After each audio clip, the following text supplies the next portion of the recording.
ABC Listen. Podcasts, radio, news, music and more. Global roaming is expanding to weekdays. We did try to stay weekly. The news said no, so 5 days a week it is. It's serious reporting on global events, plus you're invited for a daily radio coffee table chat with me, Geraldine Doob. And with me, Hamish McDonald, and in 2026, Latika Burke and Kylie Morris. Together we'll explore the global forces reshaping our world in mostly calm conversation. Calm, Geraldine. Global roaming. Search for Global Roaming on the ABC Listen app or wherever you get your podcasts. We'd all like to think that in a crisis, we'd act with bravery, that we'd protect those around us. Just like the people who shielded total strangers with their own bodies when terrorists opened fire on Bondi Beach. Or the people who chose to run towards danger, risking their lives to help others. They've been rightly praised for the character they showed on that day. But one of them, he's largely stayed out of the public eye. And you're about to hear why. I'm Madison Connaughton, and this is the second episode of The Road to Bondi, a special series by Background Briefing. A heads up, this episode includes descriptions of the Bondi attack and references to domestic violence. Josh Robertson is the reporter on this story. Hi, Josh. Hey, Madison, how's it going? I'm good, thanks. So, I understand that among the things that you've looked into about this Bondi attack is the story of this man. Yeah, that's right. I've got to ask, there were so many people who were caught up in the violence that day. Why did you want to look at this guy in particular? Yeah, I'd seen him before in these videos taken on the day during the attack at Bondi. And there's this moment where the terrorists are lying shot on the bridge. They've lost this gunfight with police, and suddenly this third man appears on the bridge. All this is being filmed by freelance cameraman Nick Castellaro. Bullets have just been getting sprayed everywhere and people have been getting murdered, and the focus is on that bridge. And a shot rings out. It's gunfire from police. And the third man on the bridge drops to the ground. He nearly got shot to death, and then he nearly got torn to pieces. It was high voltage, mate. It was high octane. The scene is pretty wild. But what was even more intriguing was that in the days that followed, and all these other testimonies are pouring in, this man's story hardly gets any attention. So I'm curious, and I managed to get in touch with him. A few days after the Bondi attack, I head out to his place. It's a nice apartment in Sydney's western suburbs. I walk up the stairwell and there he is. Thanks a lot. Hello, nice to meet you. My name is Josh. Thank you so much. No worries, take a seat. There's a few reasons why we can't tell you his name, so we'll call him AB. AB, okay. AB and his partner, we'll call her Sarah. Nice to meet you. Please sit down. Cheers. Have a seat. What are they like? What struck me first was that they looked like a beautiful couple. Their apartment was spotless, and in the corner is this Christmas tree flickering with lights. The kids have decorated that. Sarah's Christian, and AB, he's Muslim. Both of them are really hospitable. I want a tea or coffee or Red Bull. Energy drink. Oh, wow. Maybe a tea?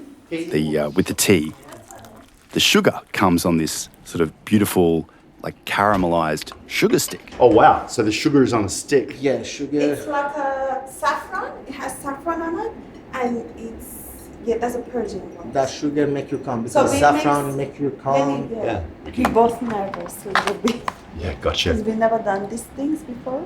It's my first time seeing AB in person, and it's not even been a week since the Bondi massacre. When you meet him, is he okay? Like, when you go to his house, does he seem traumatised? Does he want to talk about what happened? Yeah, you can just tell that he's been through some really intense things. Yeah, I'm down. I'm really down. Yeah, a long week. 1 week. As I'm stirring my sugar stick into my tea, AB starts to tell me a story. And what becomes clear is that Bondi that day is not the first time he's found himself caught up in a historic moment in the wrong place at the wrong time. He's got all this intense trauma from his past, from Iran, and that's part of the reason why he's in Australia in the first place. AB grew up in Avaz, which is Iran's oil capital. It's in the west, near the Iraqi border. His dad had a management job in the oil business, and he grows up relatively well off. His family's got a big house. AB was actually a really talented soccer player, and he tells me that he would have gone pro in Iran had he stayed there. Oh, so he's very serious about soccer. He is. And I've noticed this vibe that you get from people who go on to become professional sportsmen or sportswomen. There's this physicality to them. And AB had that. He was an action man. That was my impression of him. But he's got this other side. He says he grew up a political dissident in Iran. I'm against my government because my dad always against them. AB's family, they're big critics of the Iranian government. My uncles, my dad, when someone came to my house, my dad's house, when after dinner, they always talking about the government. And because of this politically conscious family, he's the kind of guy who wants to join other people in having a say about the country's political future. And so in 2007 and 2008, when he's a teenager, I joined to some protests in Iran. There are these big protests sweeping the country. And AB was among thousands of people taken into police custody. They catching me. I done jail, torture, everything in Iran. How old is he here? He's like about 19. Wow. Okay, so he's really young. Yeah, university student age. You don't have to go into detail, but what did they do? I don't want to talk about it because when I try to forget it, I try to forget it what they done to me. Mentally, physically, everything. I talked to his lawyer, Alison Batterson, who was able to give me a bit more detail. Horrendously tortured by the Iranian regime. So he wasn't just a protester, he was captured and they did terrible things to him over a period of time. We're not talking 1 or 2 nights in a cell. If I'm start talking what they done to me, I don't want to flashback. Eventually, AB's freed from prison because his dad puts up some property for bail. And he sees his chance. I'll run away to Turkey. He flees the country. He gets out of there. I left my country. No father, no mother, no sibling, no cousins. So he must have been seriously scared about what would happen if he stayed in Iran. Absolutely. He thinks he's got no choice. But even in Turkey, it's right next to Iran, he doesn't feel completely safe. Eventually he hears about the UN's refugee agency and he goes and gets an interview with them. I give them evidence, I give them everything about the torture, paperwork, everything. And he says pretty soon after that, the UN declare him a refugee, a political refugee. It's quick, So at this stage, AB is a refugee, but he has no idea where he's going to be resettled. And then he gets a call. Someone called me from Australia embassy. They say we want to interview you. Next thing you know, he's granted a humanitarian visa. After that, I flew to Australia in November 2012. When I fly to Australia, I say, that's good. I think now I'm safe. Okay, so this feels like a moment where luck's on his side. Yeah, it does, because he's not had to languish for years in refugee camps. He's not had to risk his life by getting on a boat or paying people smugglers. Like, he's flown to Australia as a refugee. But remember, it's only been a few years since those things in Iran that AB doesn't want to talk about. So he's still carrying all of that trauma? Yeah, and AB does things that don't help him. He abuses drugs and alcohol. And a couple of years after arriving in Australia, he assaults his roommate. threatens to kill him and holds a knife above his head. Wow. He's convicted and does community service, but no jail time. Okay. Over the next few years, he racks up a string of offences that include assault, being armed with intent, illegal driving, and he's caught with steroids in his car. He's ordered into rehab. There are some signs of AB trying to get it together. He holds down some jobs in construction and he gets back into his sport. He plays indoor soccer and he even gets paid to play a few games for this team in North Sydney.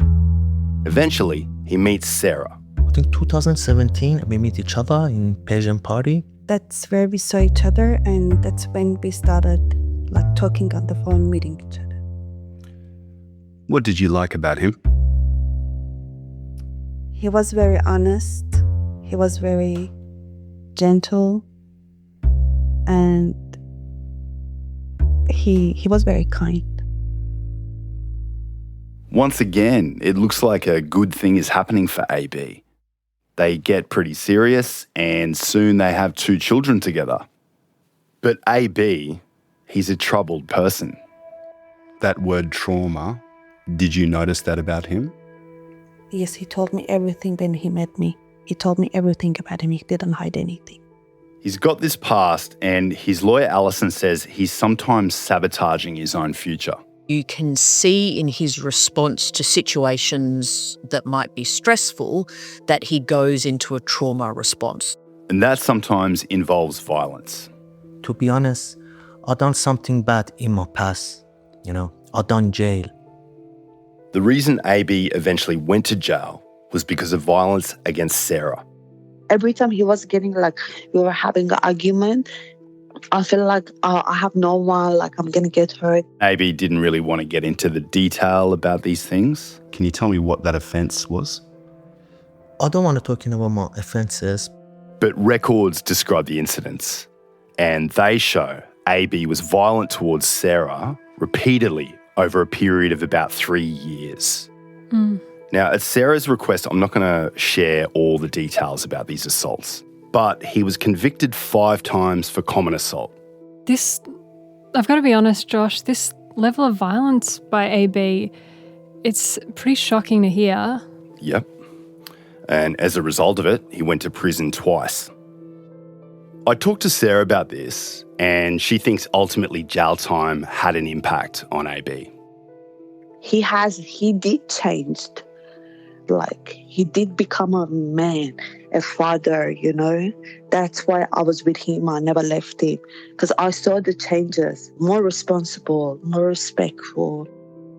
Sarah says it was her call to stand by AB after he got out of jail. This is my decision. This is what I want. And he won't even do anything because he loves his kids. For 3 years after his jail term ends, AB's not charged with any offences. But that run ended last December. AB got arrested again. Okay, what for? Low-level drug dealing charges. I can't tell you much else because there's a suppression order in place. But the thing about it is where he's arrested. Where is he arrested? Bondi. December 13, the night before the terrorist attack. They parked my car there, and then I'm going for another truck to Surrey Police Station. AB spends the night and most of the next day in the watch house in Surrey Hills, a couple of suburbs away from Bondi. But then in the late afternoon of December 14, he gets bail. He gets let out? Yep, and this comes as a complete surprise to him, but there are conditions. These are your bail documents. Wow, you are not to enter Bondi, including Bondi Beach, except to retrieve motor vehicle. That's why I say God made it. I swear to my mom, if you... So you were supposed to go there and pick up your car? God made it. God made it. So he actually turns up to Bondi early in the evening. The twilight is in. He turns up in a taxi. And Australia's deadliest terrorist attack is unfolding before him. So he's unwittingly driving into this thing. He's literally being driven into this terrorist attack. The shooting aside, people, adult, kids, everyone, They walk from beach. The taxi driver tried to run away. I say, hey, wait, where you going?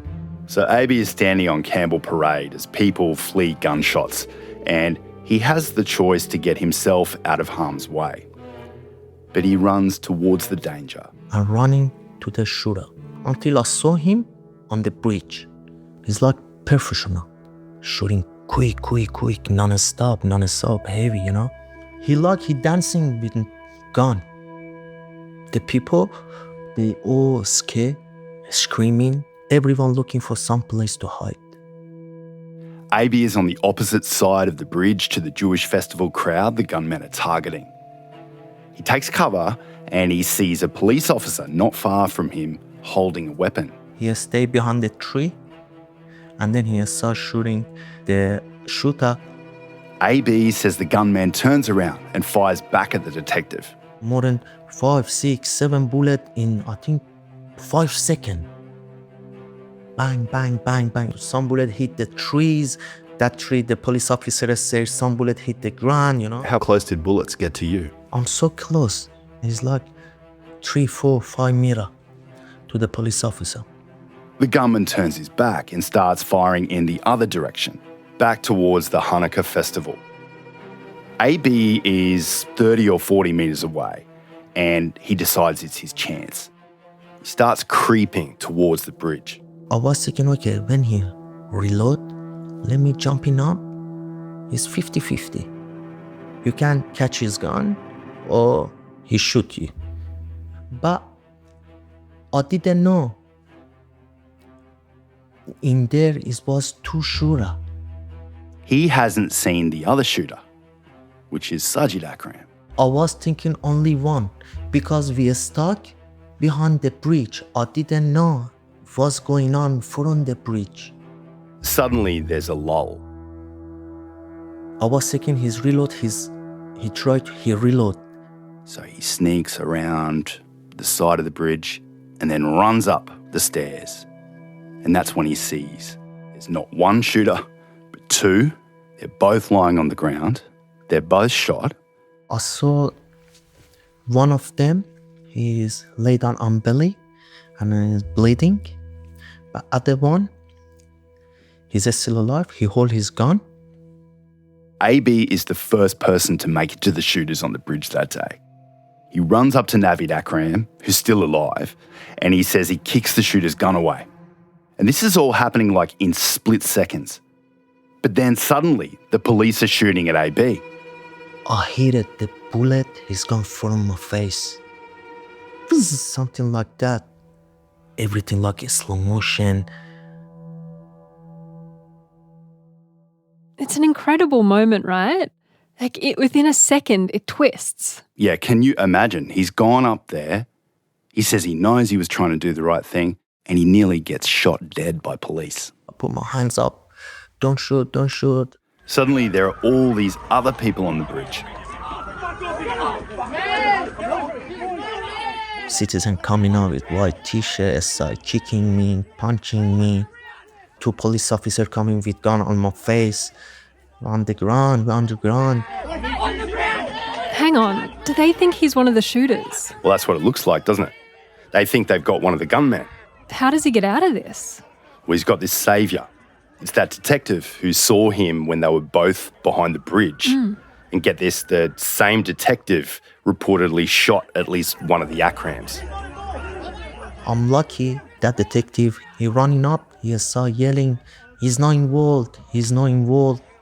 And then the uniformed police and the angry locals just kind of suddenly leave AB alone. In my belly, in myself, I know I try to help. I try to help. AB walks away from this chaos on the bridge. Almost immediately, he sees 2 figures lying on the ground. It's the bodies of Boris and Sophia Gurman. They're a Jewish couple who were killed after Boris tackled Sajid Akram when he first got out of the car with his gun when the attack started. Boris and Sophia, who've been shot dead, are lying there holding one another. When I saw them, they hug each other.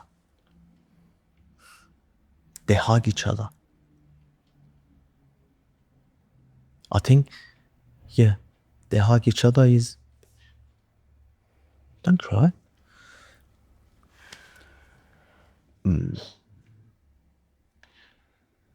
That's Sarah crying. I mean, it is heartbreaking. That image of the Gurmans lying there holding each other. Yeah. And AB, after seeing that, he goes down to the park to try and lend a hand. And this is the park where the Hanukkah festival had been. This is where the shooters were aiming. Yep. There's blood everywhere. Bodies everywhere. I try to help. This is before emergency services and ambulance officers have turned up in large numbers. In Nick Castellaro's footage, you can actually see him trying to hail a paramedic to help this one man. We find someone like a blanket and towel. We cover his face because they're dead already. Everyone tried to help. This scene, this carnage, it's completely overwhelming to him. I'm in bad shock. I can't handle it. I'm just thinking, I just want to hug my kids. I want to hug my missus. I want to hug my family. I just want to go home. Meanwhile, Sarah has no idea where AB is. She's pregnant with their third child and she's lying on the couch taking a nap. Because he's gotten picked up by the police the night before, right? Has she not heard from him since the night before? Well, she knows he's been arrested, but she doesn't know he's been let out. She doesn't really know where he is because the police have got his phone and he hasn't been able to call her. I hear someone like just coming inside. I'm like, who's that walking inside my house? When I'm open the door, when the kids are running, I hug them, I'm start crying again. My kids asking me, why are you crying? Because they never see I'm crying. He was just like white, pale, shaking his clothes because he was wearing black. He had like a white dust everywhere and he started crying. I was so afraid. I didn't know like what was going on. I said, oh good dad, I'm not crying. I'm happy. I kiss them. My missus coming. I hug her. She asking me, what happened to you? He started like hugging me, hugging the kids, crying. And then I kept saying, what's wrong? He's just not saying anything. It sounds like he's in shock. He says to Sarah, check the news, and then he shuts the bathroom door, he gets into the shower, and he stays there for like 2 hours. Did he tell you what he was thinking in that moment? Well, there is something else hanging over his head, and it's not about Bondi. It's not about what he's seen there, not about the near-death experience he's just had. It's about his future. Remember I told you that he ended up in jail for family violence offences? Of course. So that meant he fell foul of immigration rules in Australia because he had a 12-month sentence. So he failed what the Australian government calls the character test. The government rules say if you've done over 12 months, we can cancel your visa. If you're here on any visa, if you're not a citizen, if you fail that character test, they can take your visa away and you become an unlawful non-citizen, even if you're a refugee. That's why they cancel my visa. They cancel my permanent resident. In 2023, AB spends most of the year in an immigration detention centre, but his lawyer, Alison Battison, then challenges the decision at an independent tribunal, and the tribunal said, actually, we think you've got this wrong. You cancelled this man's refugee visa.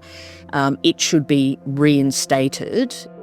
In delivering the decision, the tribunal noted AB's long record of offending, particularly in what they said was the distasteful and reprehensible area of family violence.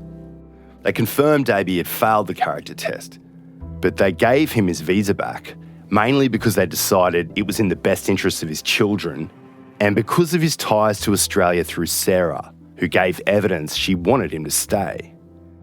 They also found he would likely face persecution if he returned to Iran. So he's released. Wow, so the family ties outweighed the character test. That's what gets him out of detention. Yeah, that's right. But the tribunal said its decision was very marginal and that AB was on notice.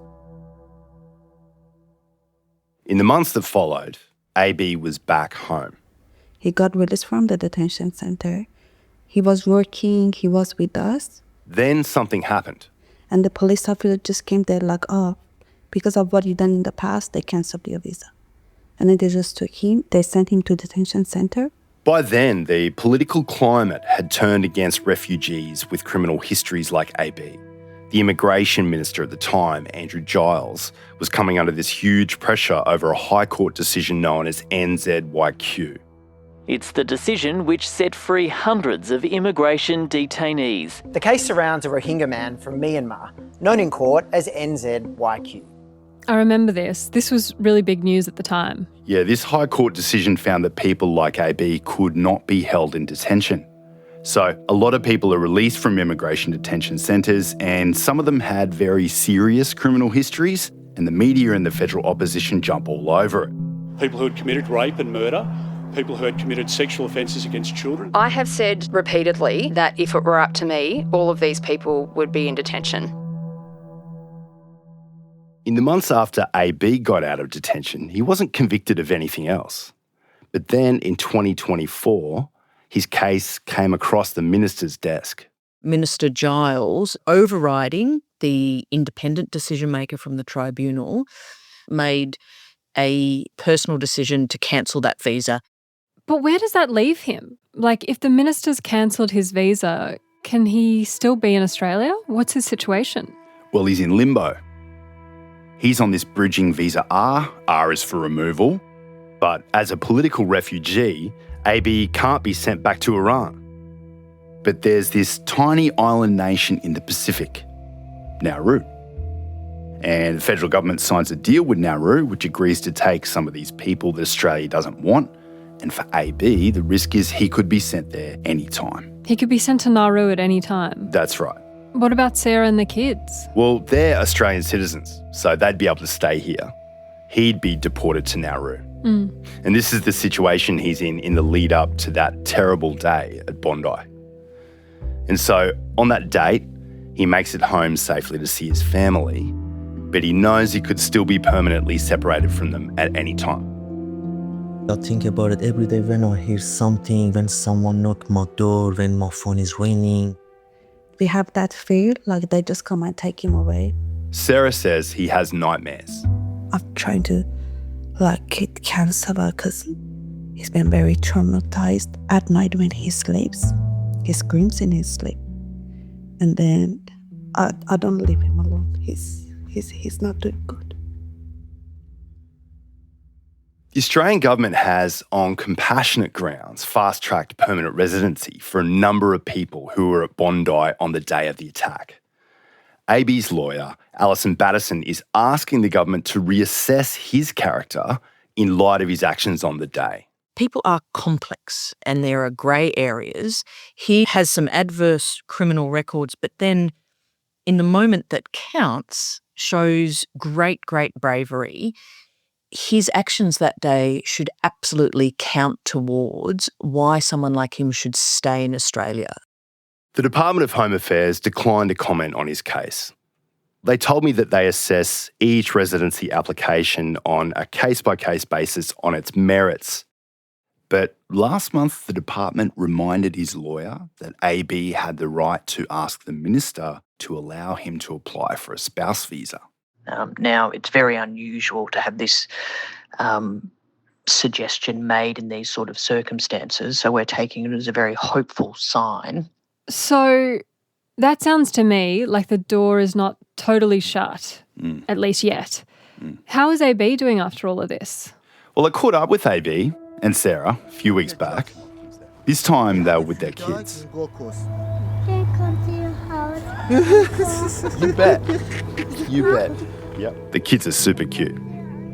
And AB took them out, playing on the street, racing around, using the scooter. Get your scooter. Go next to Baba. Baba. But, I'm talking to Sarah and she tells me AB isn't sleeping or eating.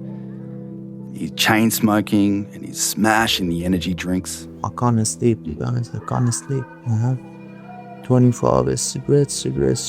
I can't sleep. My family is involved too. Always I'm thinking I'm tough person, but it's too much. He's clearly struggling. He told me he hasn't even been able to watch that video of himself on the bridge at Bondi. But Sarah's watched it. Yes, it was very brave what he did. It's very hard for anyone to risk their life too, you know. I'm proud of him for doing that. AB says he wasn't thinking about his future when he did it. To be honest, I'm not thinking about visa. I'm not thinking about nothing that time. I'm a human. I'm living in Australia. I want this country always safe for my kids, for myself too, for my missus, for everyone. I try to help people. That's it. AB's hoping he won't get that knock on the door from immigration officials. That despite his criminal record, speaking publicly could change his fortunes again. But it's hard to know what will happen after someone tells their story. There was another man at Bondi that day whose story was taken out of his hands. He became one of the faces of the terrorist attack. His image was spread right around the world. And then things spiralled out of control. And I just replied to him with a photo that showed me on the ground, bloodied, hit. People share the picture and they talk about it. Obviously, it wasn't me. It took an entire millisecond to figure that out. AI was used 15 hours later only to visualize what people were already talking about. That's coming up in the final episode of The Road to Bondi.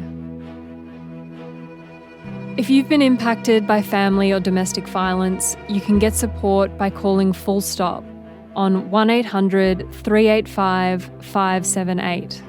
If it's an emergency, call 000. If you're concerned about your behaviour or someone else's, you can call the Men's Referral Service on 1300 766 491.